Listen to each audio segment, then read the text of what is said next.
Okay, everybody, let's welcome HyFlyers GC. We are joined today by Brendan Steele, our captain, Phil Mickelson, Andy Ogletree, and Cam Tringali. Welcome, guys. So I'm going to kick this off by asking the same question I asked the guys yesterday. Tomorrow will be LIV's 100th round of competition golf.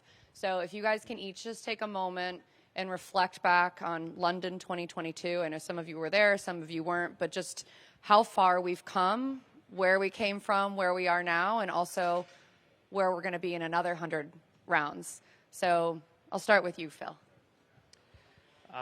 It's exciting to see how far things have come and the direction that things are heading. And to be a part of it from day one is a very cool feeling. And I'm more excited about the next 100 rounds.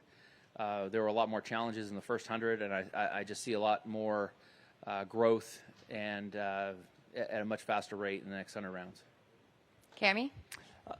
Although not being in London 100 rounds ago, I remember vividly watching it on my laptop in the Miami airport, and it was, it really revolutionary to our game, and so to have joined it, not too long after that, and to seeing how much growth and how much steam it's picked up is exciting to be a part of. And like Phil, looking forward to the next 100 and just curious and excited to see where we go. Brendan? Yeah, I mean, on the one hand, it's like it's only been 2 years, which is crazy. How much we've accomplished in those 2 years. Really exciting to see how much steam we have, how much traction we have. I mean, some of these events have just been incredible. And I think as the schedule gets more and more stable with places that have, really good fan interaction and good sponsor support, it's just going to get better and better. So it's amazing to see how far we've come already. And obviously the sky's the limit in the future. And Andy, you have a unique perspective on this, so I'd love to hear from you. I was at the first tournament in 2022 in London. That was my only event of that year. So for me, it was kind of a culture shock of seeing golf in such a new light. Every tournament that I had played up to that point had 8 people watching and no music and all the things. So it was such a fun week and such a fun event, and it was so like Cam said, revolutionary to the game of golf.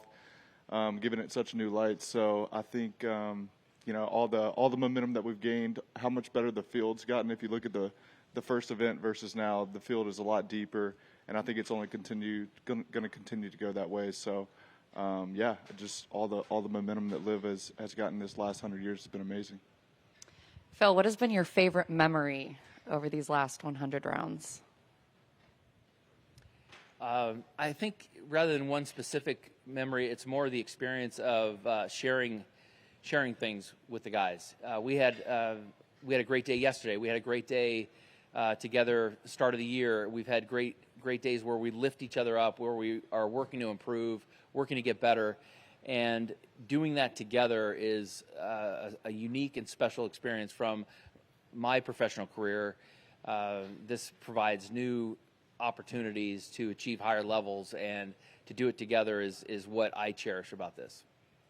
And Andy, kind of piggybacking on that, can you talk about what this experience has been like for you this year, like having Phil as a mentor, being part of this team, and having full status on LIV? Yeah, I mean, obviously the goal last year was to have full status for me, and when the opportunity presented itself to play on Phil's team, it was just one I couldn't pass up. To be able to pick the brain of one of the greatest golfers of all time and consider myself a close friend of his is the coolest thing. And all of us, we all do a lot together. We all bounce ideas off of each other. For instance, yesterday we had a sports psychologist come in, and we all worked together and talked about things that we want to do better as a team and teams that we think we can do better individually and all these things. And I don't think other teams do that kind of stuff. And I think it makes our team super special, and we're all very close and trying to accomplish the one goal. So I know giving back is important to all of you guys. You have partnered with Bunkers in Baghdad, which supplies golf balls and golf equipment to troops serving overseas all over the world. So I know you guys have Bunkers in Baghdad Baghdad drop boxes here this week. So would just like to hear from each of you on this partnership and what it means to you to give back to our troops. I'll maybe start with you, Brendan. Yeah, I mean, Joe Hanna, the founder, is just an incredible person. Does everything with a full-time job and kids at home, young kids, and he's just done such an incredible thing, and he's done it for a really long time. And we are really fortunate to be able to jump in and try to give him a little bit of a boost. He's already done so much great work. We're just fortunate to be able to help a little bit. But yeah, we're having the drop boxes, and we'd love everybody to come and donate balls, clubs, whatever they can. Be really helpful to us and to him and to everyone serving overseas. And I understand people get a free grounds pass to attend a LIV event if they come and donate. Is that correct? Yeah? Okay, great. And Cam, why is giving back to the military important to you? Well, I mean, so many of our freedoms are only really available because of what the sacrifices people make to go serve overseas, and we can't possibly say thank you adequately enough. But in our space of golf, what we can do is try and pass on the enjoyment that the game's given us. There's lots of people here back in the States who are rehabbing or coming home from a tour, and for them to experience golf, it's just a very small way that we can contribute to their well-being as they come back. And, you know, it's not enough, but it's what the little we can do. Phil, I know military causes have been very important to you for your whole career. Can you just share a little bit about that? Well, it's very special to me. My father served, and even though I didn't serve in the military, we all have a responsibility to help and support those that have. And Greenbrier has a great history here of supporting military projects. And I think that what's special about Bunkers in Baghdad is that, unlike many charities that have a large administration fee, Joe Hanna has 99% of all revenues going to get the clubs and balls out to soldiers, men and women that have supported this country. And so that type of support and not knowing that all the money is going to the cause is a real big reason why Bunkers in Baghdad and our partnership has been why we're so proud of it. It's amazing. So shifting gears just a little bit, I know, Phil, you just had an epic break 50 with Bryson that you guys recorded this week. You're big into YouTube now, or getting into it. Can you just talk a little bit about, you know, your passion, your newfound passion for YouTube, and maybe share a little details of your episode with Bryson? So I haven't really dove into it yet, but it's I've dabbled with a match or two, and Bryson has opened a lot of opportunities and kind of shown professional golfers the opportunities that YouTube can bring and social media can bring, and he's doing it in a very engaging way that is bringing a younger fan base to follow many of the pros, his teams, but getting professional golf exposed to younger players and creating this connection. And you're getting to see an inside part of Bryson's life and who he is, and I think he's just kind of the model for what professional golfers can do. And there are other players that aren't on tour that Grant Horvat, good, a lot of people, great players that are bringing YouTube golf and making the game cool. I think that's a huge thing as we try to continue supporting the growth of the game nationally and internationally. And so there's just a lot of great things that can come from it. Bryson is kind of showing the way, and I think it's just a small part of what it can be. And just to piggyback off of that, can you tell us a little bit about HyFlyers Pros versus Schmoes? I know you guys are recording your first episode in Chicago, if that's right. Can you share details about that and how people can sign up? So it looks like Andy and I are going to be representing the HyFlyers and take on two Schmoes. And it's a way, again, of connecting with the fans in a way that we haven't done in the past in the game, and letting guys at home who enjoy the game, who think they talk a good game and can handle it, we're going to see if they can really handle it. So we'll find out how great the smack talk is and how great their ability to take it is. And Andy and I, you know, we like to dish it. So again, this is it's engaging social media and YouTube and the opportunities that LIV Golf provides to bring together players and fans. Andy, are you looking forward to this? Yeah, I can't wait. That'll be super fun. I mean, obviously, it's awesome for people who normally wouldn't get the chance to play with people like Phil, to submit a video and say, you know, why they think they're deserving, and obviously show some personality, and I think it's just going to be super exciting and something that those guys will remember forever and tell all their friends about. I'm looking forward to it.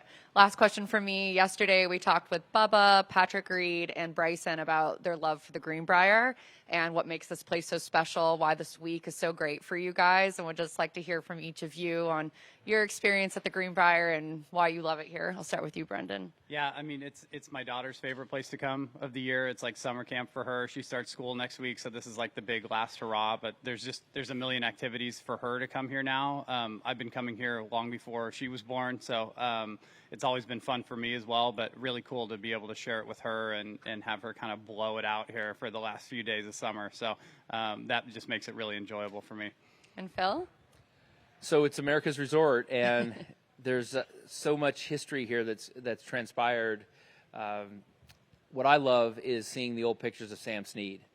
And one of the greats in the game spent so much time here, and seeing the pictures and the photographs and understanding a lot of the history of the great players and what's transpired here at the Greenbrier. Incredible design by C.B. McDonald. It's just a special place in the game of golf, the way that it's a great golf course, but also brought together one of the greatest who's ever played. Andy? Yeah, I just love the convenience of this place. Being hotel, restaurants, golf course, everything's right here. All that we need. I never have to leave property the whole week, and it's such a fantastic golf course, and I love the golf course setup as well. I mean, it's in such great condition, and I think the scores are going to be really nice, and you know, it's just such a convenient week. And lastly, Camo? I've been like Brendan, and been coming here a long time, and the golf course is fantastic. I love that aspect of it, but I think what really sets this place apart is sort of the hospitality that you receive when you're here. It's almost like going back in time, in a sense, when people were really friendly and nice, which isn't always the case today. So I just love it's a bit of an escape to sort of another era, and you can really, like Phil said, there's history here. They celebrate it, and it's cool to step into this place and have a week here. Great. Mike? So, Phil, how would you construct the perfect schmo? I think the perfect schmo is somebody that loves golf, that is fun, that can laugh at himself, but can also give somebody a little bit of grief in a fun way. Like, so it's not like in your face, but is a little bit more lighthearted, like has a good delivery. I think that's going to be key. And so these videos are going to be able to, tell a lot on how well they're going to be able to dish it and how well they're going to be able to take it. Because I think that's what's so fun about the game. Like, we love everything about the game of golf, whether it's competing against each other or playing golf with our friends and just giving each other a hard time, which is what a lot of the players at home can identify with, going out with their local group and giving their buddies a hard time and enjoying each other's company. Like, that's what it's about. And we're trying to be able to create that environment with a huge discrepancy in skill level. And what is the most important rule in Phil's book of rules? Is that I can make them up as we go. So there's like a lot of blank pages that we just kind of fill in as we go. That is most definitely true. Yeah, they found out. It's always good to be Phil's partner when Phil's book comes out. Yeah, that's true. That's true. And this is for the other three guys, but kind of something that Jane had mentioned earlier. And I remember speaking to Phil in the off season, and you guys had a dinner with a sabrage competition, I think. And I asked him what was the perfect kind of a fun moment with the team, and he mentioned that.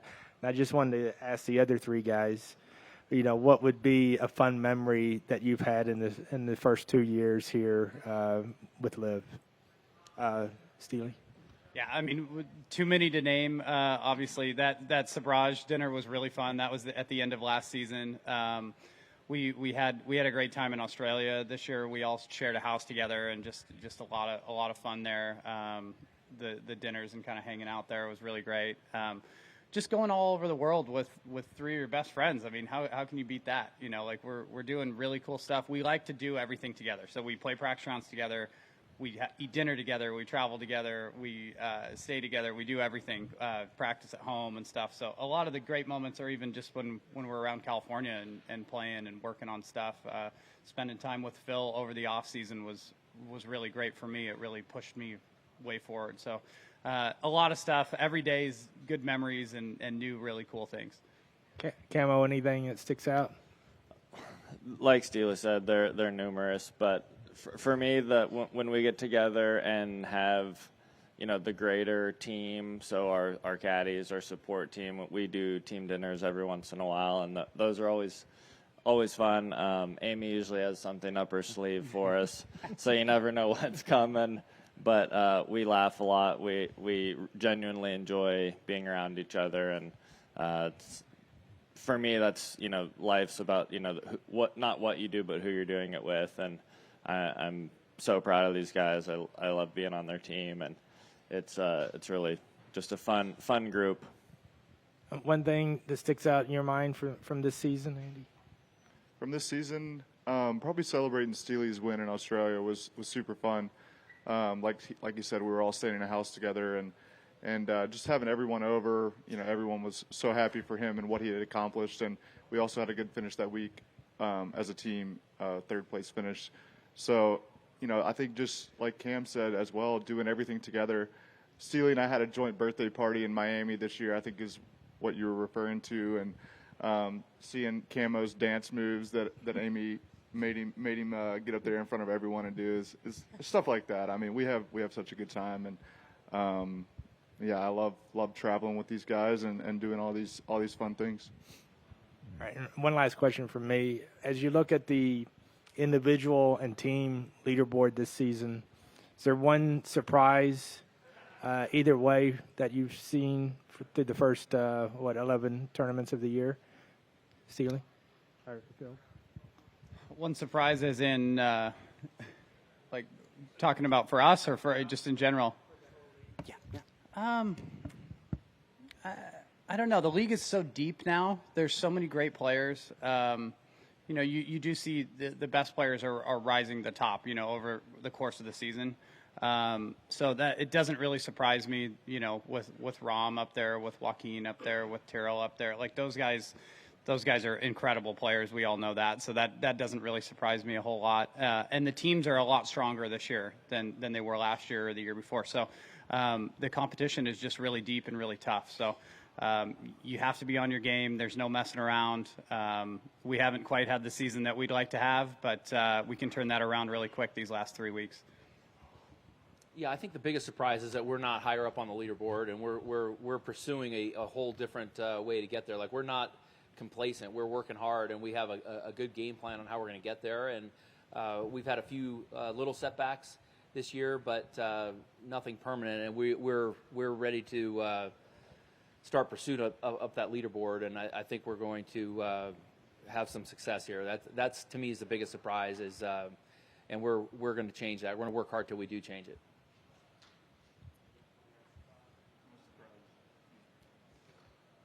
I'm with Phil, but such as far as maybe our team specifically is not on, you know, higher up on the list, but that's the game of golf. It's got ups and downs, and I think what we're focused on is the last 3 events. How can we really be thriving as we finish the year and have a big finish and win the team championships? I think there's one more over here. Andy, Phil had mentioned that once you kind of got over some of the injuries, he thought you were going to be able to flash pretty nicely. And in the UK, you did. How satisfying is that to get some of those injuries behind you and then seeing the results? Yeah, super satisfying. Phil had helped me a little bit with my swing that week. I've been working on some stuff to get into my right side a little better, to get the club down in front of me, to take some pressure off the wrist. I was doing a little too much with my upper body and wrist flexion at the top of my backswing to get the club laid off, and basically I needed to get a little more deeper into my right hip to get the club more in front of me without having to do as much with my wrist, and I was able to keep the angle a little straighter, which definitely alleviated some of that pain. So that's something that I'll take with me the rest of the year and and hopefully stack up some good tournaments. Okay, last one. We got to get these guys to the pro-am. Hey guys, this is for the younger guys. Is there anything that you have learned from playing with one of the greatest of all time that you didn't know before? Like for your actual game? I mean, for me, he's been a great friend for a long time, and he's taught me a ton over the last 15 years. But being able to spend a ton of time with him in the off season to sharpen up my short game, understand how the wedges work, how they go into different lies. He made my wedge play really simple, which was awesome. But there's been everything from technical stuff with short game and wedges and things like that to strategy to mental game to how to close a tournament. He helped me a ton in Australia. Getting ready for the last 2 rounds, went out and walked out and had coffee both mornings and kind of talked about what I wanted to do for those days. So, I mean, he's just a huge help to me personally, all across the board with everything that I've done. Cornucopia of knowledge, huh? Thank you. Yeah, I think for me it's just more paying attention. It's not necessarily asking a ton of questions. It's just watching the way he goes about it. With all that Phil's accomplished and where he's at in his career, it's like he has nothing left to prove, and he still grinds super hard and works harder than anyone out here. So I think that's what impresses me the most, and something that I take away is how determined and how invested and how present he still is with all that he's accomplished, and still striving to get better every single day. I would say similar to Steele, there's so many things in the game, but what I would say that I've most gleaned from Phil is his love for the game and how that has spurred on my own curiosity and ways to get better. And it's so refreshing because so many pros could not have that attitude, and Phil, is like a 15-year-old kid, loves the game, has so much enthusiasm. And I think, being a middle-aged pro, like I was starting to get to that point maybe where I could get comfortable, and I think he's just challenged me to keep looking and keep aspiring for more. Phil, how does it feel to hear all of these nice things all the time from your teammates? I mean, I got chills. It really means a lot to me to hear those words. It's very flattering, and I just think the world of these 3 guys, and I've had so much fun spending time with them, and I've gotten so much out of my time with them, and it just means a lot to me. It's really a special deal. I'm very appreciative of the environment that LIV has provided, and that this team environment has given me, and the joy, the amount of joy and happiness and fulfillment that I've had these last couple of years working, striving, and trying to pursue other goals. Love it. Thank you guys so much. Have a great pro-am, and good luck this week. Thank you. Thank you.